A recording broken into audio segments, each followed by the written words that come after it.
প্রতি বছর ডিবিসির জল ছাড়াই ম্যানমেড ফ্লাড তৈরি করা হয়। ঝাড়খণ্ডে বৃষ্টি হলে আমাদের চিন্তা হয়, বাংলার বর্ষায় বাংলায় বন্যা হয় না, ঝাড়খণ্ডের জলে প্রতি বছর বাংলায় বন্যা করা হয়। আর আমার মনে পড়ে 2009 নয় 2099 2000 ওই সময়টা হবে, আমি তখন রেলমন্ত্রী ছিলাম, আমার বাড়িতে জল ঢুকে গেছিল 1 কোমর। সেই সময় লাস্ট এতটা জল ছাড়া হয়েছিল। তারপর থেকে আমরা গভর্নমেন্টে আসার পর থেকে আমরা কিন্তু কন্টিনিউয়াস মনিটরিং করি। এইবারই প্রথম আমি দেখলাম এতদিন বাদে এখন ডিবিসির জলটা নাকি জল শক্তি মন্ত্রক থেকে ছাড়া হয়। ফলে তারা আমাদের না জানি যেভাবে জল ছেড়েছে, এবং কালকেও আপনারা আমার সাথে অনেকেই ছিলেন দুর্গাপুর ব্যারেজে, আপনারা বাঁকুড়ায় দেখে এসছেন বর্জরায় জলের স্রোতটা কিভাবে আসছে। এখনো খানাকুল 1, 2, উদয়নারায়ণপুর, আমতা, উলবেড়িয়া দিকটা এবং ঘাটাল অনেকটাই জলের তলায় আছে। এখন বন্যায় যে বাড়িগুলো একেবারে রসাতলে গেছে, মানে ভেঙে গেছে, সম্পূর্ণ বিধ্বস্ত হয়েছে,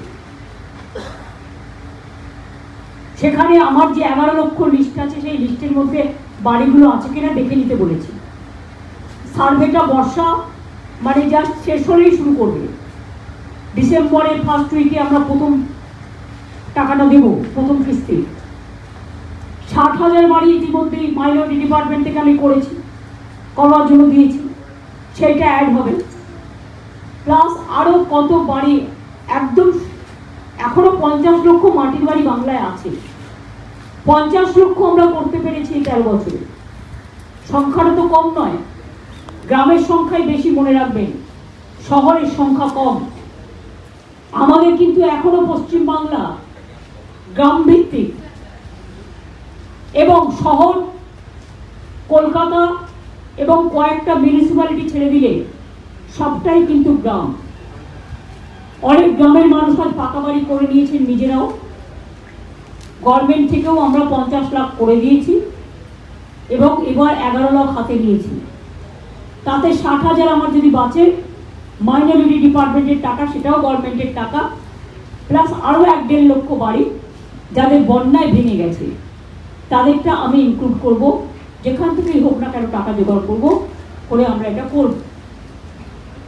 পিএইচকে আমি বলে গেছি, পিএইচির কাজ করবার জন্য যেখানে যেখানে সারা পশ্চিমবাংলায় রাস্তা ভেঙেছে পাইপ নিয়ে যাওয়ার জন্য, সেগুলো আগে সারাবে, তারপরে আবার জমি দেবো, টাকা দেবো।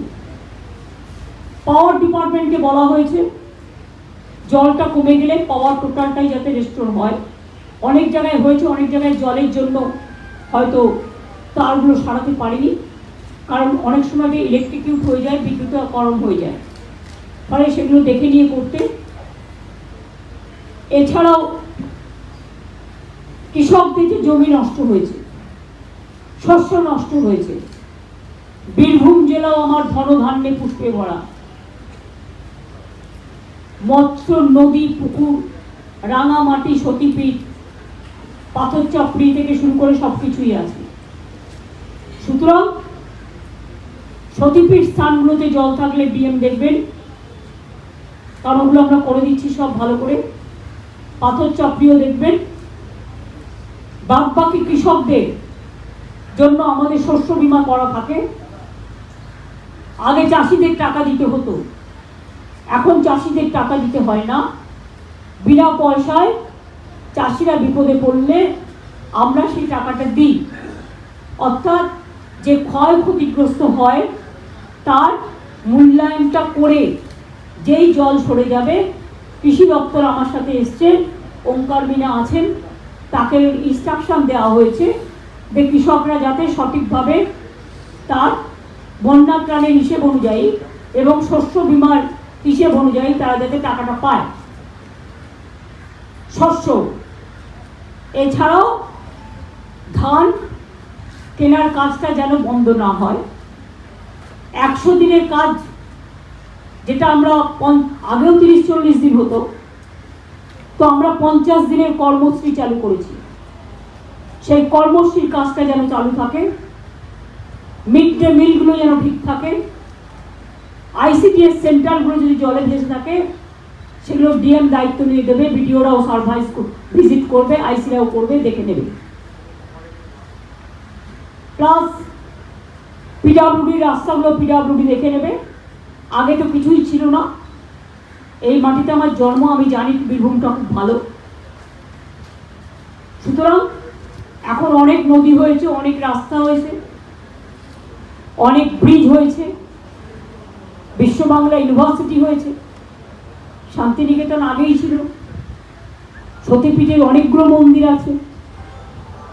সুতরাং বাদবাকি বন্যার যে কাজ, যতক্ষণ মানুষ ঘরে ফিরতে না পারে তার জন্য খাবার তৈরি করে দেওয়া, মানে বিশেষ করে রিলিফ সেন্টারগুলোতে যারা আছেন এবং তাদের জিআর আমরা বলি, বন্যার টানে তারা একটা রিলিফ পায়, সেটাকে জিআর বলা হয়। এমনিতে চাল পান, সেগুলো ছাড়াও এটা দেয়া হয়, সেগুলোর দিকে নজর দিতে বলেছি। আর আমি থ্যাঙ্কফুল যে আমার এখানকার ডিএম নিজে, অসিত মাল, সামিরুল, রানা, এরা নৌকোয় করে গিয়ে নিজেরাই প্রায় প্রাণ হাতে করে ফিরে এসেছে। আমি বলেছি স্পিড বোট ইউজ করতে হলে, নৌকা ইউজ করতে হলে লক্ষ্য রাখতে হবে কতজন উঠছে, বেশি স্রোতে যাওয়া যাবে না। আর দুই হচ্ছে মেটেরিয়ালও তার সাথে কত যাচ্ছে, তারও তো একটা ওজন আছে। এগুলো দেখে তবেই নজর নিয়ে করতে, জীবনটা খুব দামি। আমি আবেদন করব পাবলিককে, আমার বন্ধু বান্ধবদের, সাধারণ মানুষকেই, যারা আমাদের গৃহলক্ষ্মী, যারা আমাদের গৃহকর্তা, সব ধর্ম, বর্ণ, সংস্কৃতি সব কিছু মিলিয়ে যদি কখনো পুলিশ অ্যালার্ট করে বা জেলা বিডিওরা অ্যালার্ট করে বা লাইন ডিপার্টমেন্ট, প্লিজ দয়া করে জীবনের ঝুঁকি নেবেন না, সরে আসবেন। জীবনটা খুব দামি। প্রতি বছর ডিবিসির জল ছাড়ায় ম্যানমেড ফ্লাড তৈরি করা হয়। ঝাড়খণ্ডে বৃষ্টি হলে আমাদের চিন্তা হয়, বাংলার বর্ষায় বাংলায় বন্যা হয় না, ঝাড়খণ্ডের জলে প্রতি বছর বাংলায় বন্যা করা হয়। আর আমার মনে পড়ে 2009 নয়, 2099, 2000 ওই সময়টা হবে, আমি তখন রেলমন্ত্রী ছিলাম, আমার বাড়িতে জল ঢুকে গেছিল 1 কোমর। সেই সময় লাস্ট এতটা জল ছাড়া হয়েছিল। তারপর থেকে আমরা গভর্নমেন্টে আসার পর থেকে আমরা কিন্তু কন্টিনিউয়াস মনিটরিং করি।